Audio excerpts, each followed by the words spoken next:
अस्सलाम वालेकुम जी, मैं आपका भाई मुबीन अहमद और आपको 2.5 मरला 2.5 मरला सिंगल स्टोरी घर का इंटीरियर विजिट करवा रहा हूं। तो एक वीआईपी सा खूबसूरत लग्जरी घर आपका भाई आपके लिए लेके आया है, तो जिसका इंटीरियर आपको इंतहाई ज़बरदस्त और खूबसूरत मिलने वाला है। तो सबसे पहले इस घर का लाउंज एरिया एक स्पेसियस साइज़ का, इसके साथ ही गराज आपको बड़ा ही खूबसूरत तरीन मिलने वाला है, जिसमें आपको जो है वो रीजनल साइज का रखा गया है। वॉल डिजाइनिंग यहाँ पर सीलिंग के डिज़ाइन अगेन आपको गराज से स्टेयर्स फर्स्ट फ्लोर के लिए सेपरेट कर दी गई है। ये एक स्पेसियस साइज़ का लाउंज जहाँ सीलिंग के डिज़ाइन ज़बरदस्त आपको मिलेंगे, वॉल डिज़ाइनिंग खूबसूरत है। साथ में इस घर का आपका मास्टर साइज़ का बेडरूम आ गया।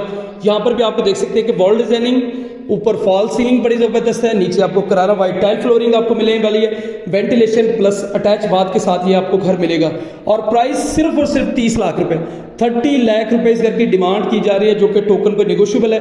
Umar town housing society, Gajju Matta, आलू रोड, लाहौर में घर वाक़ है।